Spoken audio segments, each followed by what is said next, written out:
المتقين والصلاة والسلام على سيدنا ونبينا ومولانا محمد وعلى آله وصحبه أجمعين.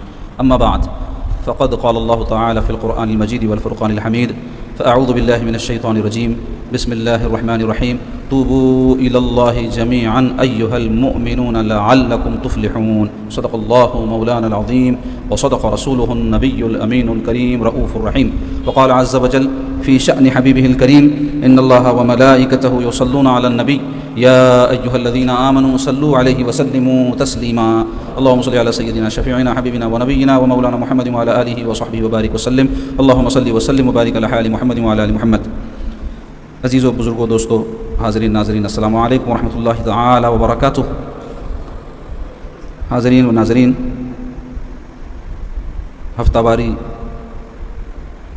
حلقہ ذکر اور درس حدیث و فقہ میں کتاب تنبیہ الغافلین سے ہم کسی نہ کسی عنوان پر آپ کو خطاب کرتے ہیں. تو اس سلسلہ واری خطاب میں توبہ کے عنوان سے آپ کو مخاطب کیا جا رہا ہے. آج بھی انشاءاللہ تعالیٰ اسی موضوع پر کچھ باتیں کتاب تنبیہ الغافلین جو تصنیف ہے حضرت نصر بن محمد ابو اللیث سمرقندی رحمۃ اللہ علیہ کی، اس میں سے ہم آپ کے سامنے کچھ باتیں بیان کریں گے. لیکن اس سے قبل آپ کو بتا دیں توبہ ہی کے حوالے سے کہ توبہ کہتے کسے ہیں؟ توبہ کہتے ہیں لوٹنے کو. انسان غفلت سے یاد الہی کی طرف لوٹے تو کہیں گے وہ تائب ہو گیا. اور اللہ تعالیٰ کے اسما میں ایک نام تواب ہے. تو تواب کے معنی کیا ہے؟ بہت زیادہ توبہ قبول فرمانے والا. بندے توبہ کرتے جائیں وہ قبول فرماتے جاتا ہے، توبہ کرتے جائیں وہ قبول فرماتے جاتا ہے، تو اس کو کہتے ہیں تواب. اور احادیث میں آیا ہے کہ اللہ تعالیٰ کو بندے کے توبہ کرنے سے خوشی ہوتی ہے. آپ کے پیچھے کوئی بار بار معاف کرو بول کے پڑ گیا تو چڑچڑے ہو جاتے، یہ کیا تنگ کر رہا بھائی، غلطیاں کرتے رہتا اور معاف کرو بولتا تو غلطیاں کر رہا کہ کیوں معافی چاہ رہا کہ کیوں، ایسا خیال آتا نا. مگر اللہ کی جناب وہ ہے کہ بندہ جتنی توبہ کرے اللہ اتنا خوش ہوتے ہیں. مگر اس کا یہ مطلب نہیں ہے کہ جان بوجھ کے گناہ کرتے جانا اور ایسے مہربان اپنے رب کی نافرمانی کرنا. مگر انسان ہے، نفس ہے، شیطان لگا ہوا ہے تو غلطیاں ہوتی رہتی، تو توبہ بھی کرتے رہنا. تو توبہ کہتے ہیں لوٹنے کو، غفلت سے اللہ کی یاد کی طرف، معصیت یعنی نافرمانی سے اللہ تعالیٰ کی فرما برداری اور اطاعت گزاری کی طرف لوٹنے کو کہتے ہیں توبہ. کفر اور شرک اور نفاق سے ایمان کی طرف لوٹنے کو بھی توبہ کہتے ہیں. برائی اور بدی سے نیکی کی طرف لوٹنے کو توبہ کہتے ہیں. پھر توبہ میں کیا ہے؟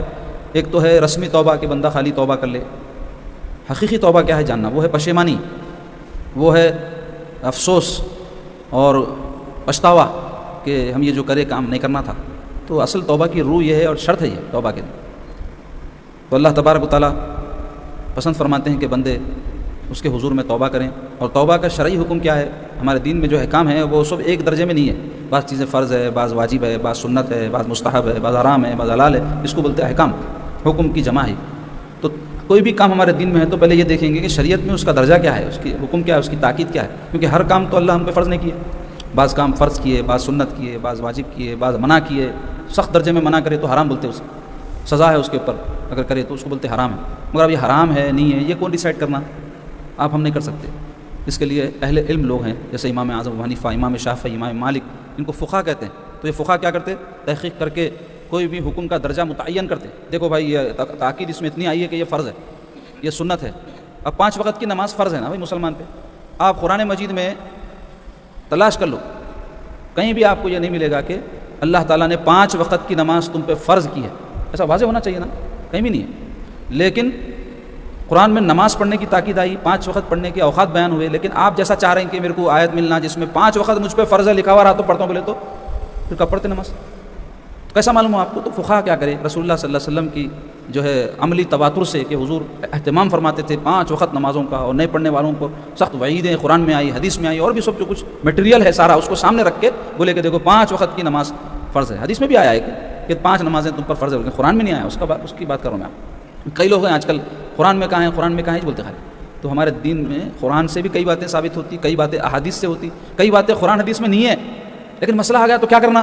تو قرآن حدیث کی تعلیمات کی روشنی میں بڑے بڑے جو ائمہ فقہا گزرے وہ لوگ کیا کرے؟ آپ کو مسئلہ بتائے کہ بھائی قرآن حدیث کی جو مزاج ہے اس کے مطابق یہ عمل کا یہ حکم ہے. تو ایسے توبہ کا کیا حکم ہے؟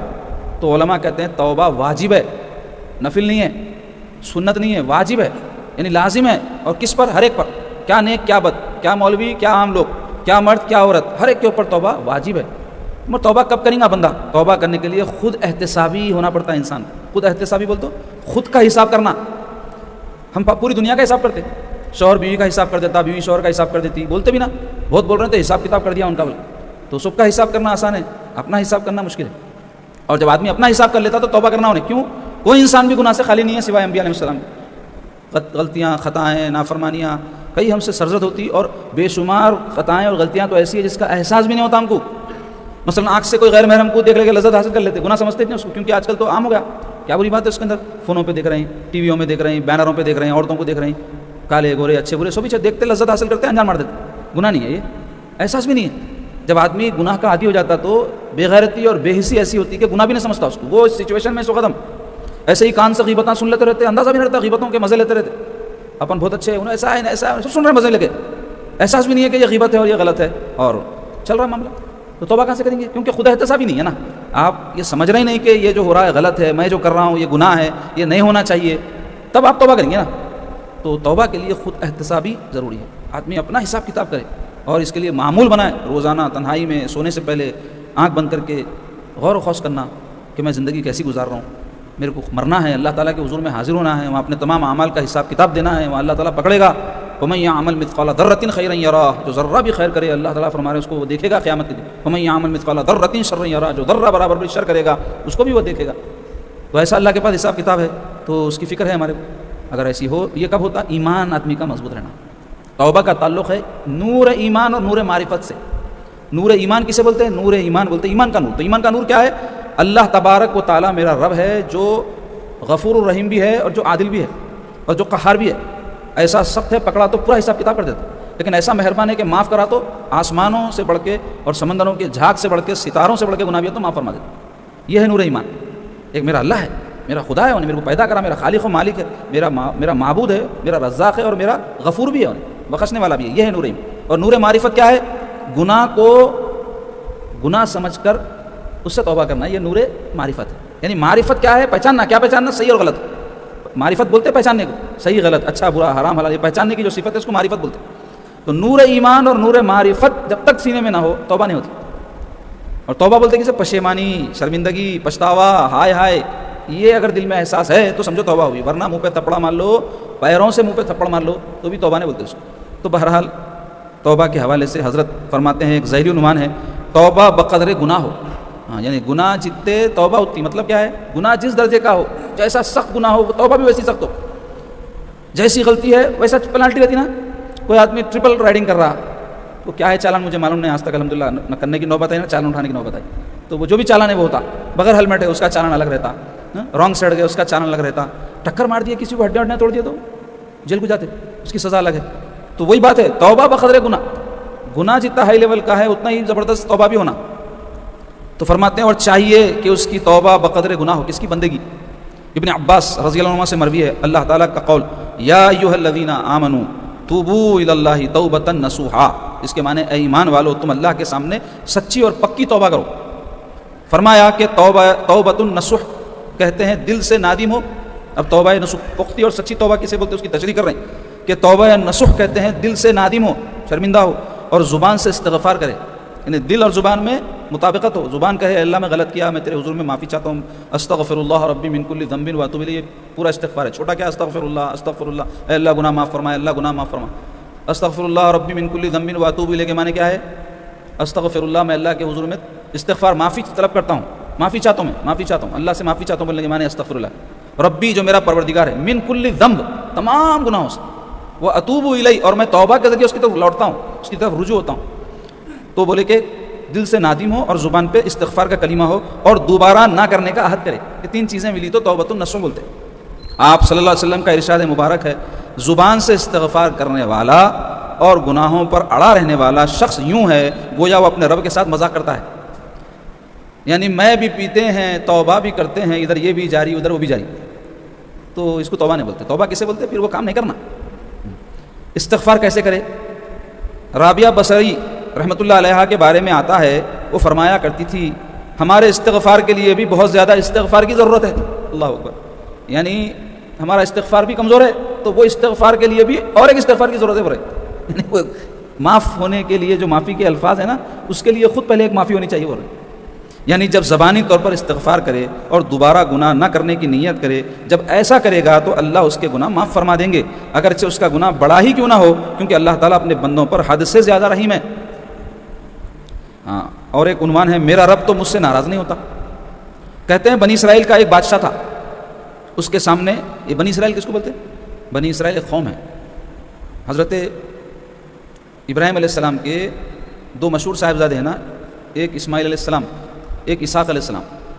اسماعیل علیہ السلام کی اولاد میں صرف ہمارے نبی صلی اللہ علیہ وسلم جو ہے نبی اور رسول کے بیچ میں کوئی بھی نہیں ہے. اسحاق علیہ السلام کے جو صاحبزادے تھے ان کا نام تھا یعقوب علیہ السلام، اور یعقوب علیہ السلام کو جو صاحبزادے تھے ان کو بولتے بنی اسرائیل، کیونکہ حضرت یعقوب علیہ السلام کا نام تھا اسرائیل.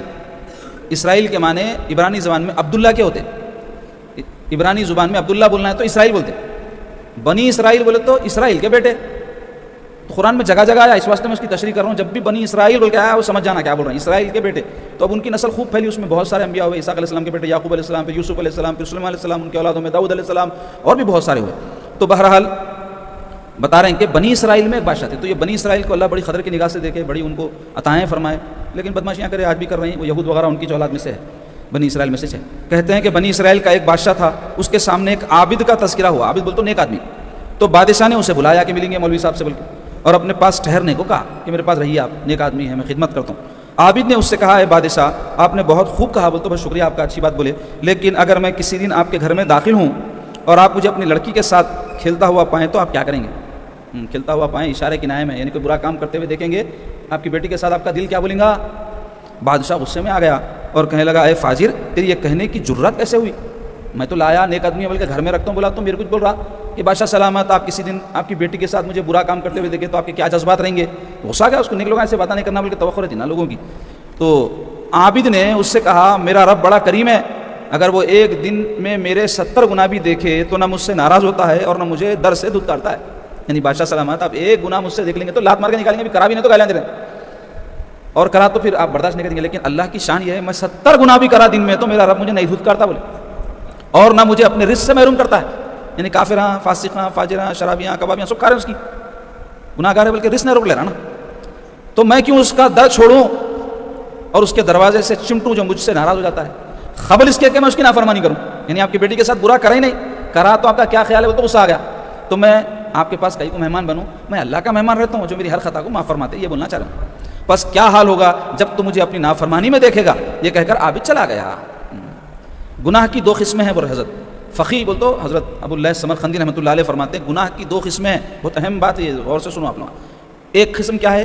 ایک وہ گناہ جو بندے اور رب کے درمیان ہوتا ہے. اللہ تعالیٰ نماز پڑھو بولے نہیں پڑھ رہے ہیں، توبہ کرو بولے نہیں کر رہے ہیں، سچ بولو بول رہے ہیں جھوٹ بول رہے ہیں. تو یہ کس کے بیچ میں ہے؟ اللہ اور اللہ کے بندے کے بیچ میں. دوسرے ایک وہ گناہ جو بندے اور دیگر بندوں کے درمیان ہوتا ہے. مثلا اماں بابا کی فرما برداری کرنا ہے، نافرمانی کر رہے ہیں، بیوی کا حق ادا کرنا ہے، ظلم کر رہے ہیں، بہو کے ساتھ نرمی سے رہنا ہے، ستا رہے ہیں اس کو. بہو کیا کر رہی ہے؟ اپنی ساس کو برا بول رہی، لڑ لی اس سے. تو یہ سب ہر طرف ہے، الٹا سیدھا دونوں طرف سے ہوتا ہے. ماں باپ کی نافرمانی اولاد کرتی ہے، اولاد کی حق تلفیاں ماں باپ کرتے، شوہر بیوی کو ستاتا، کئی جگہ بیویاں شوہر کو ستاتے، کئی پڑوسی کو ستاتا. تو یہ دونوں طرف سمجھ لو. تو اس کو کیا بولتے؟ بندوں کے بیچ کے گناہ. تو 2 قسمیں ہو گئی. تو بتلا رہے ہیں پس جو گناہ تیرے اور رب کے درمیان ہے پس اس کی توبہ تو زبان سے استغفار ہے اور دل سے ندامت. ہاں، نماز پڑھنا تھا نہیں پڑھے تو کیا کرو؟ رہے توبہ کرو، اللہ تعالیٰ سے استغفار کرو اللہ کے حضور میں، اور دل میں شرمندگی کہ ہائے نماز نہیں پڑھا، میں نماز چھوڑ دیا.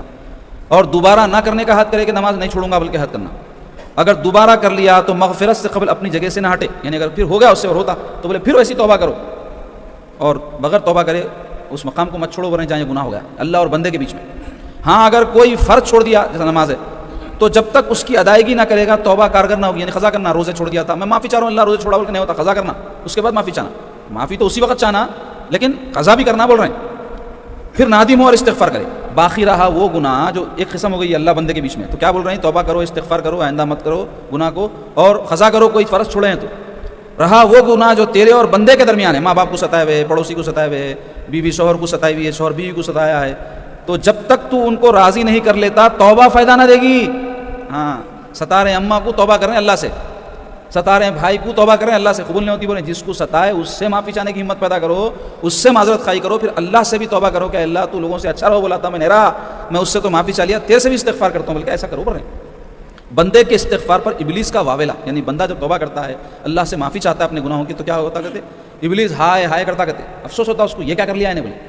ایک تابعی بول تو صحابہ کی صحبت میں رہے والوں کو تابعی بولتے ہیں۔ ایک تابعی کے بارے میں آتا ہے، وہ فرماتے ہیں گناہ گار جب گناہ کرے پھر ہمیشہ نادم رہے اور استغفار کرتا رہے حتیٰ کہ جنت میں داخل ہو، تو شیطان کہتا ہے کاش کہ یہ گناہ کرتا ہی نہیں، یعنی گناہ کر کے توبہ کرا جنت میں چلے گا، تو انہیں گناہ کرتا ہی نہیں، توبہ کرتا ہی نہیں، جنت میں جاتے ہی نہیں، تو اس کو افسوس ہوتا بولے توبہ کرنے سے۔ حضرت ابو بکر واسطی رحمۃ اللہ علیہ فرماتے ہیں ہر چیز میں خوب غور و فکر بہتر ہے مگر 3 وقت اچھا نہیں، یعنی کوئی بھی کام انسان دنیا میں کرے تو بول رہے ہیں غور و خوض کر کے، سنجیدگی سے سوچ بچار کر کے، مشورہ کر کے کرنا نا، لیکن 3 کام ایسے بول رہے ہیں جس میں سوچنے نہیں، غور ہی نہیں کرنا اور کرنا کام وہ کیا ہے؟ پہلا نماز کے وقت، سوچنا نہیں، وقت ہو گیا نماز پڑھنا بعد کی بات سو۔ دوسرے میت کو دفن کرنے کے وقت، آدمی مر گیا تو پہلا کام کیا ہے؟ اس کی تجہیز تکفین کا انتظام کرنا، فریجوں میں دفن کر کے نہ رکھنا اس کو۔ تیسرے معصیت سے توبہ کرتے وقت، یعنی گناہ کرے تو توبہ کرنے سوچنا نہیں، فوری توبہ کر لینا پڑے، کیونکہ چانس ملتا کہ نہیں کہ آدمی خراج ہو جاتا، توبہ کا موقع نہیں ملا ویسے چلے گیا تو اب اللہ کی رحمت پہ بخشا تو بخشا نہیں تو گئے جہنم میں۔ توبہ کیسے معلوم ہو؟ کسی دانا کا قول ہے آدمی کی توبہ 4 چیزوں سے معلوم ہوتی ہے، یعنی ہم توبہ کرے تو واقعی میں توبہ سچی ہے نہیں ہے کیسا پتہ چلنا؟ تو بول رہے ہیں اس کی کچھ علامات ہیں، نشانیاں ہیں۔ اب یقینی طور پہ تو اللہ جانے توبہ قبول ہوئی نہیں ہوئی، لیکن نشانیوں سے کوئی چیز پہچانی جاتی نا، تو پہلے یہ ہے کہ اپنی زبان کو فضول گوئی، غیبت اور جھوٹ سے باز رکھے۔ سچی توبہ کرا سو والا زبان کو بیکار باتوں میں لگاتا ہے، ان کے پچھتاوے سے فرصت نہیں رہتی اس کو، فضول گوئی سے بچاتا اور غیبت نہیں کرتا اور جھوٹ سے اپنی زبان کو بچاتا ہے، یہ توبہ کی ایک علامت ہے۔ دوسرے اپنے دل میں کسی کے لیے حسد اور دشمنی نہ رکھے۔ جو تائب ہوتا ہے، جو اپنی غلطیوں کو مان لیتا ہے، وہ آدمی کسی کے لیے دل میں حسد نہیں رکھتا اور دشمنی یعنی کینہ نہیں رکھتا، کیونکہ خود اپنے کچھ غلط سمجھ رہا نا، انہیں دوسروں کے بارے میں کہاں فرصت ہے اس کو، ایسا ہے ویسا ہے سوچ لیتے بیٹھنے کی۔ تیسرے برے ساتھیوں کی ہم نشینی ترک کر دیں، ہاں بری فرینڈشپ چھوڑ دینا، بری صحبت چھوڑ دینا، یہ علامت ہے اچھی توبہ کی۔ چوتھے موت کے لیے تیار رہے، کب؟ 60 کے بعد۔ کون سی عمر میں آتی کس کو معلوم بھائی، کیا 60 کیا 50 کیا 40، پیدا ہوئے سو بچے مر جاتے، تو آلویز ہمیشہ ریڈی رہے، بول رہے ہیں موت کے لیے تیار رہے اور گزشتہ گناہوں پر نادم اور استغفار کرتا رہے اور رب کی اطاعت میں مصروف رہے۔ یہ ہے توبہ کیسے معلوم ہو ہوئی نہیں ہوئی، اس کی نشانیاں ہیں۔ ہاں تائب کی علامات، ہاں تائب بول تو توبہ کرنے والے کو بولتے ہیں، تواب بول تو اللہ ہے توبہ قبول فرمانے والا۔ کسی دانا سے پوچھا گیا کہ کیا تائب کے لیے کوئی علامت ہے کہ جس سے پتہ چل جائے اس کی توبہ قبول ہو گئی؟ فرمایا ہاں 4 علامتیں ہیں۔ پہلی، وہ برے ساتھیوں سے قطع تعلقی رکھے، بری صحبت چھوڑنا۔ دیکھو صحبت گناہوں کی آج کے زمانے میں جڑ بنی ہوئی ہے، بچیاں ہو کے بچے ہو، بری صحبتوں کی وجہ سے برباد ہو جا رہے ہیں۔ اتنے والدین میرے پاس آ رہے ہیں، ایک زمانے میں بچوں کے بارے میں سنتے تھے کہ انہیں جو ہے کوئی لڑکیوں کے چکر میں پڑ گیا، بے حیائی میں پڑ گیا، یا دوستوں کے ساتھ آوارہ گردی کر رہا، بلکہ اب بچیوں کے بارے میں یہی بات نہ بول کے آ رہے ہیں۔ حیرت ہو رہی ہوں گی آپ، بچی ہماری آوارہ ہو گئی، چلی آئے اس کے بھٹکا دی، اس کو کالج میں کھڑ گئی، ٹیوشن میں کھڑ گئی، پڑوس میں کھڑ گئی۔ اس واسطے بڑے بزرگاں کیا بولے، برے لوگوں کو آنے دیو نہ کو، اپنے گھر والوں کو بروں کنے جانے دیو نہ کو۔ سمجھے آپ؟ اپنی دکنی زبان میں بولے بزرگ، بروں کو آنے دینا نہیں، بروں کنے جانا نہیں، اپنے گھر والوں کو بچانا ان سے، تو اس کا متبادل رہنا نا، کچھ بھی کیا متبادل رہنا، اچھے لوگوں کا نہیں لے جانا اور اچھے لوگوں کو بلانا، ماحول بنانا، ماحول اچھا رہا تو اپنی نسل اچھی رہتی۔ تو بول رہے ہیں کہ وہ برے ساتھیوں سے قطع تعلق ہی رکھے گا، یہ علامت ہوگی اس کی توبہ قبول ہونے کی۔ اور صلحہ بول تو نیک لوگوں سے تعلق قائم کرے اور اس کا جلال ظاہر ہو، کس کا؟ نیک لوگوں کا جلال۔ دوسرے، ہر گناہ سے کنارہ کشی اختیار کرے اور طاعت پر، یعنی اللہ کی اطاعت پر قائم رہے۔ تیسرے، دنیا کی ہر راہ سے منہ موڑے اور دل سے انہیں نکال دے اور ہر وقت آخرت کا غم اس کے دل میں ہو، یہ ایک تیسری علامت۔ چوتھے، جس رزق کا اللہ ضامن ہے اس سے اپنے دل کو فارغ کر لے، یعنی اللہ پہ بھروسہ کرے، میرا رزق نہیں جاتا، میرے کو ملے گا، اور جس کا حکم دیا ہے اس میں مشغول رہے۔ کس کا حکم دیا؟ اللہ نے، اپنی اطاعت کا، اپنے رسول کی اتباع کا حکم دیا، اس میں مشغول رہے۔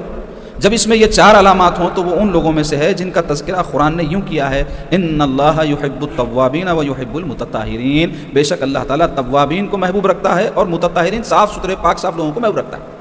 کیوں بولے تو تواب وہ ہوتا ہے جس کا دل پاک ہو جاتا توبہ کے ذریعے گناہوں سے، اور مطہر کسے بولتے ہیں؟ جس کا ظاہر پاک ہو جاتا طہارت شریعت کے مطابق جو لیتا ہے، یعنی غسل کر رہا، وضو کر رہا، تو اس کو طاہر بولیں گے نا، پاک ہو گیا۔ تو ظاہر پاک جس کا ہوتا ہے اس کو بولتے ہیں مطہر، باطن جس کا پاک ہو جاتا اس کو بولتے ہیں تواب، یعنی توابین بولتے ہیں جو بہت زیادہ توبہ کرنے والے ہیں۔ لوگوں پر کیا لازم ہے؟ لوگوں پر اس کے بارے میں 4 چیزیں لازم ہیں۔ ایک، اس سے محبت کرے کیونکہ اللہ اس سے محبت کرتا ہے، کس سے؟ توبہ کرنے والے سے، کیونکہ لوگ عام طور پہ کوئی برا آدمی تھا، شرابی کبابی تھا یا اور کوئی بدکاری مبتلا تھا، تو انہیں توبہ بھی کر لیا تو ہراس کرتے اس کو، ارے انہیں کہاں سدھرتا، کب مارتا کی کلاٹی، ایسے باتیں کر کے اس کو نروس کرتے، نہیں کرنے والا بھی کرتا۔ تو کیا بول رہے ہیں؟ کوئی توبہ کر لیا تو اس سے محبت کریں کیونکہ اللہ اس سے محبت کرتا ہے۔ اللہ تعالیٰ فرمائے ان اللہ یحب التوابین، اللہ توبہ کرنے والوں کو محبوب رکھتا ہے، تو اللہ جس کو محبوب رکھ رہا، ہم محبوب نہ رکھنا، تو ہم بھی محبوب رکھنا. دوسرے اس کے لیے دعا کریں کہ اللہ اسے توبہ پر ثابت قدم رکھے. اپنے مومن بھائی کے لیے دعا کرنا. تیسرے اس سے اس کے گزشتہ گناہوں کی وجہ سے آر نہ دلائی جائے. تم ایسے تھے، تم ایسے تھے، تم ایسے تھے، نہیں بولنا اس کو. چوتھے اس کی ہم نشینی اختیار کریں اور اس سے مذاکرہ کریں، یعنی بات چیت کریں. اس کا دل نرم ہو جاتا توبہ کی وجہ سے. اچھا، 4 اکرام ہے توبہ کرنے والے کے لیے. اللہ تعالیٰ اسے 4 کرامات سے، یعنی اکرام بولتے عزت کے مقام کو بولتے ہیں، اکرام سے نوازتا ہے. پہلے اللہ تعالیٰ اسے گناہوں سے یوں پاک کرتے جیسے اس نے کبھی گناہ کیا ہی نہ ہو، توبہ کرنے والے کو. دوسرے اللہ تعالیٰ اس سے محبت فرماتے ہیں، قرآن کی آیت دلیل ہے اس بات کی. تیسرے اللہ تعالیٰ اس پر شیطان کو مسلط نہیں ہونے دیتے اور اس کی حفاظت فرماتے ہیں. چوتھے اسے دنیا سے نکلنے سے پہلے ہی خوف سے محفوظ فرما دیتے ہیں، آخرت کے سزا کے خوف سے محفوظ فرماتے ہیں توبہ کرنے والے. ارشاد باری تعالیٰ ہے تتنزل علیہم الملائکۃ الا تخافوا ولا تحزنوا وابشروا بالجنۃ التي کنتم توعدون. کیا فرمایا اللہ تعالیٰ؟ تتنزل علیہم الملائکہ، ان پر فرشتے نازل ہوتے ہیں. کس پہ؟ اللہ کے نیک بندوں پہ. تو توبہ کر لے تو نیک ہوگا انہیں، تو اس پر فرشتے نازل ہوتے ہیں. اللہ تخافوا، اور کیا کہتے ہیں کہ تم خوف مت کرو. ولا تحزنوا، اور غم مت کرو. کیا کیا کرے اس پہ؟ وابشروا، اور خوشی مناؤ. بالجنہ، کس کی؟ جنت کی، جو اللہ تم کو عطا کرے گا. التی کنتم توعدون، جس کا اللہ نے تم سے وعدہ کیا ہے. تو قرآن سے ان کے لیے یہ بشارت ہے. تو ان ساری باتوں سے کیا پتہ چلا کہ ہم کو توبہ کرتے رہنا چاہیے. نہ صرف توبہ کرنا چاہیے بلکہ پختی توبہ کرنا چاہیے، یعنی توبہ پہ جمے رہنا چاہیے. اور توبہ کرنے کے لیے ضروری ہے کہ رسول اللہ صلی اللہ علیہ وسلم کا وسیلہ لیا جائے، کیونکہ قرآن میں اللہ تعالیٰ فرما رہے ہیں وَلَوْ أَنَّهُمْ إِذ ظَّلَمُوا أَنفُسَهُمْ جَاءُوكَ فَاسْتَغْفَرُوا اللَّهَ وَاسْتَغْفَرَ لَهُمُ الرَّسُولُ. اے محبوب، یہ اپنی جانوں پر اگر ظلم کر لیں، یعنی گناہ کر لیں، جاؤ آپ کے پاس آئیں، فاستغفر اللہ، اور اللہ سے مغفرت طلب. واستغفر لهم الرسول، اور رسول اللہ بھی ان کے لیے اگر مغفرت کی دعا کر دیں، لوجد اللہ توابا الرحیما، تو اللہ کو توبہ قبول فرمانے والا اور رحم فرمانے والا پائیں گے. تو رسول اللہ صلی اللہ علیہ وسلم کا وسیلہ اختیار کرنا، اللہ تعالی ہم سب کو تائبین میں، شاکرین میں، صابرین میں، مخلصین میں شامل فرما لے اور پختی توبہ کرنے والا اللہ تعالی ہم کو بنا دے اور اپنے فضل سے ہماری توبہ کو اللہ رب العزت قبول فرما لے. اب آئیے فقہی مسائل کے بیان میں. طہارت کی سنتیں بیان ہو رہی تھی، آج بھی انشاءاللہ تعالیٰ کچھ اور سنتیں طہارت کی بیان ہوں گی. فرما رہے ہیں کہ وضو کرتے وقت قبلہ کی طرف منہ کرے اگر سہولت ہو تو. بعض وقت نہیں رہتی سہولت، مسجد میں نلاں جو ہے ایسے بنے ہوئے رہتے کہ پیٹھ قبلہ کی طرف ہوتے، گناہ نہیں ہے، مستحب ہے، اچھا ہے، اہتمام کرنا چاہیے. اگر کہیں موقع ہے، کھلی جگہ بیٹھے ہیں تو دیکھنا کہ قبلہ کدھر ہے، اس طرف رخ کر کے وضو کرنا چاہیے. اور دنیا کی گفتگو نہ کرے دوران وضو. بسم اللہ پڑھ کر پہلے اپنے دونوں ہاتھوں کو دھو لے اور مسواک کرے، کیونکہ یہ وضو کی اہم سنت ہے جو آج تقریباً لوگوں نے ترک کر دی ہے. بہت اہم سنت ہے وضو کی. رسول اللہ صلی اللہ علیہ وسلم اتنا مسواک فرماتے تھے، حدیث شریف میں آیا ہے، سیدہ عائشہ صدیقہ رضی اللہ تعالیٰ عنہ فرماتی ہیں کہ ہم سمجھتے حضور کے دندان مبارک گھس جائیں گے، اتنا مسواک فرماتے تھے. یہاں تک کہ رسول پاک صلی اللہ علیہ وسلم جب اس ظاہری دنیا سے تشریف لے جا رہے تھے اور حضور کا سر اقدس سیدہ عائشہ صدیقہ کے گود میں تھا، حضور ان کی طرف دیکھے چشمہ مبارک اٹھا کے. تو سیدہ عائشہ صدیقہ رضی اللہ تعالیٰ عنہ حضور کی مزاج شناس تھی. مزاج شناس کس کو بولتے؟ طبیعت کو پہچاننا. یہ ہر ایک کو نہیں آتا. کئی جنوں کو منہ سے بولنے کے بعد بھی سمجھ میں نہیں آتی کوئی بات، مگر کئی جنے ایسے رہتے اشاروں کو بھی بھانپ لیتے. تو ویسی خاتون تھی. اور یہ جتنے ہمارے ائمہ گزرے فقہا، امام اعظم ابو حنیفہ، امام مالک، یہ سب بھی کیا تھے؟ رسول اللہ کے مزاج شناس تھے. حضور کے ارشادات پڑھ کے سمجھ گئے سرکار کیا چاہتے ہیں، ہم کو بتائے. تو سیدہ عائشہ تو حضور کی زوجائے پاک ہیں، ام المومنین ہیں، انہوں کیسا نہیں پہچانتے حضور کی مزاج کو؟ انہوں نہیں پہچانے تو کون پہچانیں گا؟ تو فوری سمجھ گئے حضور کو کیا حاجت ہے اس وقت، حالانکہ زبان سے حضور نہیں فرمائے. تو آپ مسواک طلب فرمائی، آپ کے بھائی مسواک لے کے آئے تو اس کو چاپ کے حضور کی خدمت میں پیش کی، کیونکہ حضور بہت یعنی ضعیف ہو گئے تھے بیماری اور آخری جو وقت آ گیا تھا اس کی وجہ سے، تو چاپ کر اس کو استعمال نہیں فرما سکتے تھے نا. تو آپ دیکھو مزاج شناس بھی تھی اور خدمت گزار بھی تھی. محبت تھی، محبت رہی تو سمجھ میں آتا کہ ہمارے کو جیسا کوئی چیز ہونا ہے جس سے محبت کرتے اس کو بھی وہی دینا ہے. تو مسواک ہم لیے تو خود بغیر چاپے استعمال کر سکتے. تو آپ سمجھ گئے کہ حضور کو خالی دے دینا نہیں ہے، ایسا دینا استعمال کر سکنا حضور. تو چاپ کے حضور کی خدمت میں پیش کیے تو حضور اس کو استعمال فرمائے. تو کیا پتہ چلا ویسے وقت میں بھی حضور مسواک فرمائے، یہ بتانا مقصود ہے. یا مسواک موجود نہ ہونے کی صورت میں انگوٹھے اور شہادت کی انگلی کی مدد سے منہ صاف کر لے کلی کرتے وقت. اور مسواک عرض میں کرنی چاہیے. عرض بولتے اس کو بولتے، طول بولتے اس کو بولتے. تو ایسا ایسا ایسا ایسا کرو کر رہا ہے. اور جب بھی نیند سے بیدار ہو مسواک کرے، یہ بھی سنت ہے رسول اللہ صلی اللہ علیہ وسلم. تو کتنا صفائی کا اہتمام ہمارے دین میں ہے. دیکھو آپ تو کئی لوگ ہیں منہ اپنا صاف کر لیتے، اپنا منہ دھو لیتے، اپنے کپڑے اچھے رکھ لیتے، گھر اچھا نہیں رکھتے، دکان اچھی نہیں رکھتے، سڑک اچھی نہیں رکھتے، اور اپنے آپ کو صاف رکھ لینا کافی ہے سمجھتے. ایسا نہیں رہتا. اپنی طبیعت میں اگر نفاست ہے، لطافت ہے تو اس کا اثر ہر جگہ ظاہر ہونا. اب آپ دیکھو اللہ کے فضل سے میرے کو پچھلے دنوں ملک چین جانا کا موقع ملا تو نیت میں کر لیا تھا. سرکار فرمانا اطلب العلم ولو کان بالصین، حدیث ہے سرکار کی، علم حاصل کرنے چین کو جانا پڑے تو جاؤ. تو یہ نیت کر لی تو بولا چلو ثواب تمہیں ملے گا. میں تو وہاں کیا دیکھنے جانا ہے؟ جنات ہیں. جنات بولے تو واقعتاً جنات کی بات نہیں کر رہا ہوں، وہاں کے انسان واقعتاً جنات بولوں گا. یعنی محنت کے حوالے سے، عزم کے حوالے سے اور ڈسپلن کے حوالے سے آپ دیکھیں تو بولنا جناتا ہے کیا لوگ، بہت محنتی لوگ ہیں. ہمارے لوگ سست ہے، 11 بجے 12 بجے اٹھتے. ان کی دکانیں، کیونکہ کاروباری مقصد بھی تھا اس میں، تو میں دیکھا ان کی دکانیں جو کھلتی 9 بجے کھل جاتی. تو 9 بجے کھلتی بول تو کیا جو ہے گھر سے سیدھا 9 بجے اٹھ کے آ جاتے کیا؟ نہیں، تو 7 بجے 7:30 بجے اٹھنا پڑتا ہوں گا. کھانا پینا، کپڑے تبدیل کرنا، گھر کے کام کر کے آنا. تو باتیں بہت ہے سنانے بیٹھے تو بتانا کیا چاہ رہا ہوں میں کہ بہت صاف ستھرا رہتے لوگ. ان کی سڑکیں صاف، ان کی دکانیں صاف، ان کے سوچ بھی صاف ہے. بے پردگی ہے، بے حیائی نہیں ہے. اتنا بڑا ملک ہے، خیر کہیں ہوئی تو میری نظر میں تو نہیں آئی. سڑکوں پہ کہیں نظر نہیں آئی بے حیائی، ہوٹلوں میں کہیں نظر نہیں آئی، دکانوں پہ کہیں نظر نہیں آئی. تو صاف ستھرے رہتے، گفتگو صاف کرتے، گالی گلوچ نہیں، جھوٹ نہیں، غیبت نہیں، کام سے کام، ادھر ادھر کی باتیں فضول نہیں. تو اس واسطے ترقی کری قوم. اب وہ دنیا دار ہوں گے، دنیا ان کی بہت اچھی ہوئی ہے، آخرت میں جو ان کا حساب کتاب ہونا ہوگا، مگر دنیا میں تو ہم سے آگے نکل گئے نا. تو یہ دنیا دار عمل ہے. جو ڈسپلن لوگ ہیں، جو وقت کے پابند لوگ ہیں، جو محنتی لوگ ہیں، ترقی کریں گے، چاہے کوئی قوم کے ہو، کوئی ملت کے ہو. آپ مسلمان ہو کہ محنت کا کوئی شارٹ کٹ نکالنا چاہ رہے ہیں کیا؟ میں مسلمان ہوں، میں محنت نہیں بھی کرا تو آسمان سے من و سلوا اترنا، تو ایسا قانون نہیں ہے اللہ کا. کر محنت، کھانے مت کا قانون ہے. جو کریں گے ترقی کریں گے. تو بہرحال بتا رہے ہیں کہ نیند سے جب بھی بیدار و مسواک کرے، اور پیتل اور تانبے کے برتن میں وضو نہ کرے، کیونکہ ان دونوں کی بو سے فرشتے دور چلے جاتے ہیں. یعنی مٹی کے برتن میں کرے. وہ رہے مٹی نہیں ہے، اسٹیل ہے، تو اسٹیل بھی صاف ستھرا برتن ہے، اس میں بھی کر سکتے. وضو ایک مد پانی سے کرے. مد بولے تو ایک مقدار ہے. مد آج کے زمانے میں جو تحقیق ہے، پون لیٹر کو بولتے ہیں مد. ایک مد کس کو بولتے ہیں؟ پون لیٹر میں بہترین وضو ہو جاتا. مگر اپنے پاس ایک بکیٹ میں وضو کرتے لوگ، بڑی ایسا ضائع کرتے پانی. آخر میں پاؤں پہ ڈالے خود تو 50 چھتوں بھی اڑا دیتا انہیں. عورتوں کو تو بہت عادت رہتی، اتنا بڑا پانی کا برتن رہتا، اتنی چندی لا کے اس میں ڈبا دیتی جنہیں، اس کے بعد اڑ دیتی. جبکہ حکم کیا ہے کہ تمہارا گھر ندی کے پاس بھی ہے تب بھی پانی ضائع مت کرو، بلکہ حکم ہے. کیونکہ اللہ کی نعمت ہے، کوئی بھی چیز ضائع کریں گے حساب دینا ہے. ہر چیز کا حساب ہے. 4 جملوں میں بات پوری ہوتی ہے، 8 بولے تو کہتے اس کا 4 کے بجائے 5 بولے تو اس کا بھی حساب ہے. امام غزالی رحمۃ اللہ علیہ لکھے ہیں گفتگو کے آداب میں پڑھے تو رونگٹے کھڑے ہو جاتے ہیں. ہماری زندگیاں کدھر جا رہی، لا یعنی باتیں کرنے میں اور متکبرانہ گفتگو کرنے میں، فضول گفتگو کرنے میں چیمپئنہ ہے. سر پہ تاج نہیں ہے خالی، مگر ہے چیمپئن. تو بہرحال وضو ایک مد پانی سے، اور غسل 1 سا، یہ بھی مقدار ہے. تو پون 4 پون کو 1 سا بولتے ہیں. پون لیٹر کو 1 مد بولتے ہیں، اور 4 پون لیٹر کو 1 سا بولتے ہیں. تو غسل اس سے ہو جاتا. اتنا جو ہے ہمارے دین میں آسان ہے. پانی کے خرچ میں اسراف نہ کرے، سنت ہے یہ بھی. کوئی بھی چیز میں اسراف کرنا خلاف سنت ہے. اور پانی کے بارے میں تو تاکید آئی، کیونکہ یہ شیطان مردود کا وسوسہ ہے. یعنی 3 وقت دھو لیے بعد بھی صاف ہوا کہ نہیں کی، میں وضو ہوا کہ نہیں کی، ایسا کوئی وسوسہ اگر آ رہا تو کیا بول رہے ہیں؟ شیطان ڈال رہا ہے وسوسہ. 3 وقت تم اگر دھو لیے کوئی عضو کو، اللہ اس کے رسول تم کو پاک کر دیا، پھر تمہارے کو خیال کہ آرام میں ہوا کہ نہیں کی، تو شیطان ڈال رہا وسوسہ ہے. ہر عضو کو 3 بار دھوئے، بس کلی کرے اور ناک میں پانی چڑھائے. اس میں نرمی کے ساتھ مبالغے سے کام لے. نرمی کے ساتھ بولے تو بہت اندر تک نہ کو کھینچو، بول رہے ہیں اندر تک کھینچو، لیکن بہت شدت مت کرو. اور تمام اعضاء کے دھونے کو سیدھی طرف سے شروع کرے. یعنی 2 جو اعضاء ہے، 2 ہاتھ 2 پیر ہے نا، تو اس کو دھونے میں کیا کروں گا؟ رائٹ سائڈ سے شروع کرو. وضو اور غسل کرتے وقت ان اعضاء کا خاص طور پر خیال رکھے جو چھپے ہوئے ہیں، جیسا کن پٹیاں ہیں، یہ مس ہو جاتی منہ دھونے میں، تو اس کا خیال رکھو. انگلی کے سانہ ہیں، اس کا خیال رکھو. ہاتھ کے اور پیر کے انگلی کے سانہ، کانوں کے پیچھے کا حصہ ہے، کانوں کے اندر کا حصہ ہے، تو یہ چیزیں مس ہو جاتی ہیں، تو اس کا خیال رکھو. کیونکہ یہ شیطان بتا رہے ہیں کہ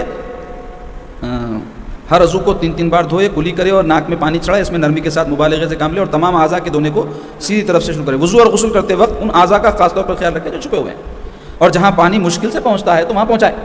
اگر انگوٹی ہے تو اس کی اچھی طرح ہلائے، گول گول پھرانا ہے انگوٹی. اور ایسی عورتوں کے کان میں بالیاں رہتے ہیں نا، انہیں بالیاں پھرانا. اور پورے سر کا مسا کرے، کانوں کے اندر تک دھوئے، اور دونوں ہاتھوں اور دونوں پاؤں کو اوپر تک، یعنی نصف کلائی اور نصف پنڈلی تک دھوئے. ہاتھ دھوتے وقت یہاں تک دھوئے، اور یہ پورا جب بڑا ہاتھ دھوتے نا تو اس وقت یہ کلائی، یہ کونی کے اوپر تک دھونا. انگلیوں کا اور داڑھی کا خلال کرے. انگلیوں کا خلال تو ایسا کرنا ہے، یہ سیدھے ہاتھ کو بائیں ہاتھ کو سیدھے ہاتھ، ایسے پاؤں کی ایک انگلی میں چھوٹی انگلی سے خلال کرنا، اور داڑھی کا خلال اس طرح کرنا، اس طرح نیچے کا حصہ پورا تر کرنا خلال کے ذریعے. حدیث شریف میں آیا ہے وضو کے بعد داڑھی کا خلال کرنے سے فقر و تنگدستی دور ہو جاتی ہے. تو اس کی برکتیں ہیں، لیکن یہ نیت کے ساتھ بھی کرنا اور اس کے ساتھ صحیح طہارت ہونا بلکہ بھی کرنا. بالوں کو پھیلاتے وقت سورہ الم نشرح پڑھے. جب وضو سے فارغ ہو جائے استغفار پڑھے اور توبہ کرے، اور وضو کا بچا ہوا پانی کھڑے ہو کر پی لے. اگر کوئی مٹی کے برتن میں وضو کر رہے ہیں تو یہ حکم ہے، لیکن کوئی نل ول سے کر رہے ہیں تو ایک چلو لے کے پی لے رہے ہیں تو اس میں کوئی حرج نہیں ہے. ایک کپڑے سے اعضائے وضو کو خشک کر لے، پوچھ لے بول رہے ہیں، کیونکہ کئی جنے ہیں وضو کر کے آتے ویسے ہی جو ہے مسجد میں دیکھتے جانی نمازوں کے اوپر دھبے پڑے ہوتے پانی کے ان کے، تو آپ مستعمل ہے، وہ استعمال کیا ہوا پانی ہے، تو وہ سادے اور پاک پانی کا حکم نہیں رہتا اس کا، تو اس واسطے پوچھ لو بول رہے ہیں. تو اگر نہیں بھی پوچھ سکے تو کم سے کم پانی جھاڑ دینا کہیں کونوں میں، ہاتھ سے جھاڑ کے صاف کر دینا. اس کے بعد 2 رکعت نفل نماز پڑھے. تحیۃ الوضو پڑھنے کی فضیلت آئی، اگر ہے وقت پڑھ سکتے تو پڑھ لینا. چغلی کھانے کے بعد عضو تناسل بول تو شرمگاہ اور عورت کو چھونے کے بعد اور آگ پر پکی ہوئی چیز کو کھانے کے بعد وضو کرنا مستحب ہے. مستحب اچھا ہے، کر لیے تو، نہیں کرے تو کوئی گناہ نہیں ہے. اسی طرح جب کوئی چکنی چیز کھانے میں آئے تو کلی کر لے اور مسواک کرے تو بہت اچھا ہے. اور ہاتھوں میں خراب بدبو ہو تو دونوں ہاتھوں کو دھو لے، صابن وغیرہ سے اگر دھو سکتے ہیں تو اور اچھا ہے. تو اس واسطے کھانے سے پہلے بھی دھونا ہاتھ صابن سے، کھانے کے بعد بھی دھونا، تاکہ کوئی کھانے کے جو اثرات ہیں چکناہٹ کے یا اور کوئی بو کے یا اور رنگ کے وہ دفع ہو جاتے ہیں. تو اس میں ہم کو طہارت کے احکام بتلائے گا. انشاءاللہ آئندہ جو ہے درس میں ہم غسل اور تیمم کی سنتیں بیان کریں گے. یہ وضو وغیرہ کی سنتیں تھیں. اب آئیے اولیاء اللہ اور بزرگان دین کے واقعات کے بیان میں آج کے پہلے واقعے کا عنوان ہے غیرت فقر. فقر کسے بولتے؟ فقر بولتے صرف اللہ پر بھروسہ کرنے کو، یعنی ایسا اللہ والا جو صرف اللہ ہی کی ذات پر بھروسہ رکھے اور کوئی اسباب مال کی طرف اس کی نظر نہ جائے، اس کو کہتے ہیں فقیر. مگر عام طور پہ ہمارے پاس فقیر کس کو بولتے ہیں؟ جو ہر ایک کے مال پہ نظر رکھتا، کیا مل گیا تو اچھا ہے، تو وہ فقیر نہیں ہے، وہ بھکاری ہے. وہ اس کو کیا بولیں گے؟ بھکاری یا سائل. فقیر ایک روحانی مرتبہ ہے، فقر معمولی مرتبہ نہیں. رسول اللہ صلی اللہ علیہ وسلم فرمائے الفقر فقری، فقر یعنی فقیری میرا فخر ہے فرمائے، یعنی کچھ نہ ہو بس اللہ پر نظر ہو، اس کو بولتے فقیر. تو شیخ ابو بکر قطانی علیہ الرحمہ مکہ معظمہ کے راستے میں تھک کر چھوٹ تھے. ناگہاں ان کی نظر ایک تھیلی پر پڑی جس میں درہم چمک رہے تھے. درہم کس کو بولتے؟ چاندی کے سکوں کو بولتے. تو پہلے زمانے میں چاندی اور سونا ایک ہی ریٹ تھا، اب گر گیا، چاندی کا ریٹ سونے کا بڑھ گیا. انہوں نے سوچا اٹھا لوں اور لے چل کر مکہ شریف کے فقیروں پر خرچ کر دوں. اپنے لیے بھی نہیں سوچے، کیا سوچے پیسے پڑے ہوئے اٹھا لے تمہارے کچھ غریبوں کو تو بھی دے دوں گا بول کے خیال آیا. غیب سے آواز آئی اگر تو نے اسے لیا تو ہم تجھ سے تمہاری ولایت چھین لیں گے. کیونکہ آپ مرتبہ فقر پہ تھے تو کوئی چیز پہ نظر نہیں جانا، اللہ پہ نظر رہنا کھائے. تو مال پہ نظر گئی، وہ لے جا کے کیا کر رہے ہوں گے بات کی بات ہے، تو مال پہ نظر گئی کو تو مرتبہ اور شان ہر کی ایک مرتبہ کی رہتی، ان کے مطابق حکم رہتا. ہاں دوسرا واقعہ حضرت حبیب اعجمی رضی اللہ عنہ کی مزدوری. حضرت حبیب اعجمی کون ہیں؟ یہ تبع تابعی ہیں، حضرت حسن بصری رحمۃ اللہ علیہ کے صحبت یافتہ ہیں، بہت بڑے بزرگ ہیں یہ. تو ان کا واقعہ ہے کہ حضرت حبیب اعجمی رضی اللہ عنہ کی زوجہ ابتداء بولتے شروع میں نہایت بد خلق تھی. بد خلق بولتے بد اخلاق، لڑنا جھگڑنا، برا بھلا بولنا، بد زبانی کرنا. تو ان کی شروع میں تھی، مطلب بعد میں نہیں تھی. تو شروع میں تھی بعد میں نہیں تھی. اب آج کل شروع میں بھی ہے بعد میں بھی ہے کہ معاملات ہے زندگیوں کے، یعنی شروع سے ویسی رہتی انہیں آخر تک ہدایت نہیں ہوتی، کیونکہ وہ حبیب اعجمی کی بیوی تھی، اس واسطے شاید ہوگی ہدایت. ایک دن کہنے لگی تم نے اتنی عبادت کی مگر خدا نے کچھ کشائش نہ فرمائی. بولے اتنے نمازاں پڑھیں کیا مل رہا تمہارے کو؟ بولی آج کے عورتیں نہیں بولتے، کوئی زیادہ داڑھی چھوڑ لیا، زیادہ اللہ اللہ کرا تو کیا فائدہ ہو رہا جا کے حضرت کے پاس تمہارے کو؟ کیا فائدہ ہو رہا ہے اتنے نمازاں پڑھ کے؟ کیونکہ ان کی نظر مال پہ رہتی ہے. ان کیا سمجھتے نماز پڑھے تو پیسے ملنا، ذکر کرے تو کامہ بن جانا، گھر بن جانا، بچی کی شادی ہو جانا. ہاں تو اللہ واسطے نہیں رہتا، وہ دنیا کے ترازو میں تلتے اس کو. تو حضرت کی بیوی بھی ایسی تھی. تو اس سے کیا معلوم ہے اتنے بڑے بڑے لوگوں کے رہتے اپنے رہے تو غصہ نہیں کرنا، سمجھ کے رہنا. ان لوگوں کے تھے تو اپنا کیا ہوا بول کے جا کر محنت مزدوری کرو. بولی حضرت کو کیا اللہ لگا کے رکھے، کیا فائدہ ہوا اتنا اللہ کر کے جاؤ کام وام کرو، پیسے کما کے لاؤ بولی، اور کسی کی خدمت کر کے کچھ کماؤ بول کے مشورہ دی. حضرت گھر سے نکل کر جنگل میں گئے اور دن بھر عبادت میں مشغول رہے. اب ان کی مزاج تھی ایسی، بھائی کیا کریں گے، اور جتنا انہوں کماتے تھے اس پہ راضی نہیں تھی انہیں. مگر یہ مرد حضرات خوش نکو ہو کہ ہم بھی ایسی کریں گے بول کے، کیونکہ اگر اپن عقد کرے ہیں تو اپنے پہ ذمہ داریاں آتی، بیوی کی، بچوں کی، اپنا فرض رہتا ان کو پالنا پوسنا، ان کا خیال کرنا. عبادت آپ کا ذاتی فعل ہے، کر لو بھائی، کون روکا، مگر وہ کر رہا ہوں بول کے ادھر ڈنڈی نہیں مار سکتے. تو شام کو لوٹے تو دل میں بیوی سے شرمسار تھے کہ بھائی کچھ بھی کام ملا نہیں، اس واسطے اللہ اللہ کر لیا. آپ پہنچے تو کیا بولتی کہ کیا آئے گی، حضرت کو خیال آیا اور متفکر تھے کہ ایک لڑائی کرتی ہے بیوی. مزدوری کہاں ہے پوچھی پہنچتے حضرت حبیب میں نے جس کی مزدوری کی ہے وہ بہت کریم ہے، اس لیے جلد مزدوری طلب کرنے میں مجھے شرم آئی. بولے یعنی جس کی مزدوری بولتے عبادت کر کے آئے نا، تو بولے اتنا کرم والا ہے وہ، اس کو مانگنے کی ضرورت نہیں ہے، میں مانگا تو اچھا نہیں دکھیں گا بول کے نہیں مانگا جلدی بول کے. بولے اس طرح کئی روز گزر گئے. ہر روز جنگل میں جا کر عبادت کرتے اور شام کو گھر آ جاتے اور بیوی سے کہتے مجھے اجرت مانگتے ہوئے شرم محسوس ہوتی ہے. آخر تنگ آ کر بیوی آج یا تو اس سے کام کی مزدوری لے کر آنا یا وہ کام چھوڑ کر کسی دوسرے کی مزدوری کرنا. بولے کب تک فری میں کرتے رہیں گے، آج پیسہ لاؤ نہیں تو کام چھوڑو دوسرے کے پاس جاؤ. حضرت حبیب تم فکر نہ کرو، میں آج مزدوری طلب کر کے آؤں گا. بیوی کو اس طرح تسلی دے کر حضرت نے پھر جنگل کی راہ لی اور حسب معمول دن بھر عبادت میں مشغول رہے. شام کو گھر لوٹتے ہوئے پھر قدم رکنے لگے اور بیوی کے سوالات کا خیال آیا اور اس کی بدمزاجی سے خائف تھے. مگر گھر کے دروازے پر پہنچے تو دیکھا چولہے کا دھواں اٹھ رہا ہے اور دسترخوان آراستہ ہے اور بیوی بہت خوش ہے. آپ کو دیکھا تو کہا واقعی اس نے کلیموں جیسی مزدوری بھیجی ہے. اور اس کے قاصد نے مجھ سے کہا حبیب سے کہہ دو کام میں مزید محنت کرے اور یہ جان لو کہ ہم مزدوری میں تاخیر مال نہ ہونے یا کنجوسی کے باعث نہیں کرتے. اپنی آنکھیں ٹھنڈی اور اپنا دل خوش رکھو. یہ بول کے گیا, بولے یہ سب دے کے گیا سو والا. اس کے بعد بیوی نے دیناروں سے بھری ہوئی کئی تھیلیاں دکھائی, جنہیں دیکھ کر حضرت حبیب رضی اللہ عنہ بہت روئے اور فرمایا اے میری شریک زندگی. کیا اعلیٰ اخلاق ہے, دیکھو آپ, اس کا تو سلوک ایسا تھا حضرت کے ساتھ, اور حضرت جو ہے کیسا مخاطب کر رہے ہیں اس کو, اے میری شریک زندگی, یہ مزدوری اس کریم نے بھیجی ہے جس کے ہاتھ میں زمین و آسمان کے تمام خزانے ہیں. یعنی دیوانی ہے, اللہ بھیجا, بولے یہ کوئی سیٹ ویٹ نہیں بھیجا, میں جس کا ملازم ہوں. بیوی نے حضرت کی بات سنی تو توبہ کی اور قسم کھائی کہ پھر کبھی انہیں ایسی اذیت نہ دے گی. اس واسطے کیا بولے, ابتداءً بدخلق تھی. بولے یہ واقعہ ہوا, کرامت ہوئی ہے, تو اب کہاں ہوتی کرامت, آج کل ہوئے بھی تو لوگاں جو ہے اس میں کوئی کیڑا نکال لیتے. اس حوالے سے ایک مشہور واقعہ ہے, سن کے آپ لوگوں نے تھوڑا تبدیلی تباہ مزاج بدل لو. ابھی اشبار ہو گئے نا تو ہنس لو. میں واقعہ سناتا ہوں. ایک بزرگ تھے, ان کی بیوی بدخلق تھی, کہتے بہت ستاتی تھی, ایبا نکالنا, طنز کرنا, مذاق اڑانا. تو ایک دن حضرت کا صبر کا پیمانہ لبریز ہو گیا. بولے روز تنگ کرتی, بھائی کیا کرنا ہے اس کو. بزرگ خالی نماز روزے سے نہیں ہوتے تھے, لوگوں کو بہت برداشت کرنے والے کو بزرگ بولتے. تو حضرت کیا کرے, بولے آج اس کو کوئی چمتکار دکھانا تھا کہ میرا مرتبہ کیا ہے, اس کو معلوم ہو جانا, اور ہو کے انہیں جو ہے یہ سب حرکتیں چھوڑ دینا. کیا کرنا, تو بولے صحن میں بیٹھی ہوئی تھی کام کرتے ہوئے, تو حضرت جو ہے ہوا میں اڑتے ہوئے گئے, کرامت دکھایا اپنے. تو اوپر تھے حضرت, کوئی اڑتے ہوئے جا رہے, دیکھی تو اوپر ہونے کی وجہ سے پہچان نہیں سکی کون ہے, مگر سمجھ گئی کہ کوئی اللہ والی بزرگ ہستی ہے. فوری کام چھوڑ کے پلو ولو سر پہ ڈال لے کے دعائیں شروع کر دی, اے اللہ یہ تیرے ولی کو دیکھی میں, ان کے وسیلے سے میری دعا پوری ہو جائے, ہو جائے, ہو جائے. اب حضرت ہلو دوسری طرف اتر کے گھر میں داخل ہوئے دروازے میں سے, تو دیکھتے ہی وہ اس کو نہیں معلوم تھا نا, حضرت ہی تھے. تو بولی آئی تمہارے کو معلوم, ابھی ایک بزرگ اڑے میں دیکھی, ویسا ہے تعریفہ بیان کے سب سن کے بولے دیوانی, تیرے کو معلوم وہ کون تھے. تو بولے نہیں. تو بولے میں تھا. بولے بولتے جلدی جلدی پلو سر پہ سے نکال کے بولی کہتے, وہی بول رہے ہوں میں, کن کھا کے کوڑ لیتے, بولی کہتے. تو عیب نکالنے والے اس میں بھی عیب نکال لیتے. اور ایک واقعہ ہے, خدا روزی رساں ہے, مطلب اللہ روزی پہنچانے والا ہے, اس پر ہمارا ایمان ہونا چاہیے, اللہ کی ذات پر توکل ہونا چاہیے. یہ اور بات ہے کہ ہرس کی وجہ سے روزی پہنچ بھی گئی تو اپن ڈیمانڈ کرتے کہ میں جو چاہ رہا تھا وہ نہیں ملا, کن بولا نہیں, میں آپ کو کن کھاتے. شہر بصرہ میں ایک عابد رہتے تھے. ایک روز وہ لکڑیوں کا گٹر خریدنے کے ارادے سے چلے. راستے میں ایک مسجد سے اقامت کی آواز آئی, فوراً مسجد کی جانب مڑ گئے. اس وقت انہیں ایک تھیلی پڑی نظر آئی, اس پر لکھا تھا اس میں 100 دینار ہیں. انہوں نے اسے نظر انداز کر دیا, بولے نماز کا ٹائم رہا ہے, سب تھیلیاں والیاں کیا اٹھاؤں, اور نماز پڑھ کر لکڑی کا گٹھا خریدا اور گھر لائے. گٹھا کھولا تو 100 دیناروں والی تھیلی بھی اس گھٹے میں سے نکلی. اسی وقت آسمان کی طرف منہ اٹھا کر کہنے لگے, خدا بندہ, جس طرح تو بندوں کا رزق فراموش نہیں کرتا, اسی طرح بندے کو توفیق دے کہ تیرے ذکر کے وقت وہ ذکر کو نہ بھولے. پھر اپنے نفس کو مخاطب کر کے کہا, اگر تو اس کی عبادت میں مشغول ہوتا اور نافرمانی سے خود کو بچاتا تو اس کی عظیم مہربانیوں کے جلوے دیکھتا. ہاں, یعنی اس کو اپنا کرامت نہیں سمجھے, اللہ کا فضل سمجھے. تواضع انکساری اللہ والوں کی ایسی رہتی. دیکھو تو اب یہ جو واقعات اولیاء اللہ کے بیان کیے جاتے ہیں, یہ کہے کے واسطے ہے, نصیحت کے واسطے ہے, عبرت کے واسطے ہے, کچھ سیکھنے کے واسطے ہے. صرف سبحان اللہ ماشاء اللہ کے واسطے نہیں ہے. بولنے والا بھی اس میں جو پیغام ہے اس کو سمجھے, سننے والا بھی پیغام کو سمجھے اور اس پیغام کے اوپر عمل پیرا ہو.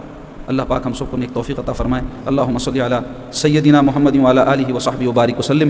ربنا تقبل منا انک انت السمیع العلیم وتب علینا انک انت التواب الرحیم. یا الہ العالمین یا اکرم الاکرمین, اپنے حبیب پاک کے صدقے و طفیل میں ہماری دعاؤں کو قبول فرمائیے. ہم خطا کار ہیں, گناہ گار ہیں, مولا ہم کو معاف فرمائیے. اے اللہ, ہم سے جو گناہ سرزد ہوئے ہیں ہم اس کو بھول گئے ہیں, لیکن مولا آپ کے پاس ہر چیز کا حساب ہے اور آپ غفار ہیں, آپ بخشنے والے مہربان ہیں. ہمارے گناہوں کو بخش دیجیے, ہماری خطاؤں کو معاف فرما دیجیے, ہماری لغزشوں کو عفو و درگزر فرما دیجیے. اے اللہ, ہم کو اطاعت گزار, فرما بردار, نیکوکار بندہ بنائیے. اپنا محاسبہ کرنے والا, مراقبہ کرنے والا, ذکر کرنے والا, عبادت کرنے والا نیکوکار بنا دیجیے. بدکاری سے, نافرمانی سے, حکم و دلی سے ہم کو بچائیے. شر سے, فساد سے ہم کو بچائیے. بری صحبتوں سے ہماری اور ہماری نسلوں کی حفاظت فرمائیے. ہمارے عقائد کی اصلاح فرمائیے, ہمارے اعمال کی اصلاح فرمائیے, ہمارے اخلاق کی اصلاح فرمائیے. اچھی خصلتیں ہمارے اندر پیدا فرمائیے, بری خصلتوں سے ہم سب کو بچائیے. اے اللہ, جو بھی باتیں ہم سنیں اس پر عمل پیرا ہوں, جو باتیں ہم کہیں اس پر عمل پیرا ہو, ایسی توفیق ہم کو بخش دیجیے. آپ کے حضور میں توبہ کرتے ہیں, ہماری توبہ کو قبول فرمائیے. اپنے گناہوں کی معافی طلب کرتے ہیں, ہم کو معاف فرمائیے. اے غفار, اے غفور, اے تواب, ہماری دعاؤں کو قبول فرمائیے. اے رزاق, ہم کو اپنے خزانوں سے جائز اور حلال روزی عطا فرمائیے. حرام سے ہم سب کو بچائیے, کسی کا ہم کو محتاج نہ بنائیے. اور جو بھی اپنے فضل سے آپ ہم کو عطا فرمائیں اس میں سے آپ کی راہ میں خوش دلی سے خرچ کرنے کی توفیق نصیب فرمائیے. اے اللہ, ہمارا جو رزق ہے وہ نیک لوگ کھائیں, ہمارے جو حق رکھنے والے ہیں وہ اس کو کھائیں. اے اللہ, نافرمانی سے اور نافرمانوں سے ہم کو بچائیے. وصلی اللہ تعالی علی خیر خلق و نور عرش سیدنا و مولانا محمد وعلی آلہ وصحبہ اجمعین برحمتک یا ارحم الراحمین والحمد للہ رب العالمین.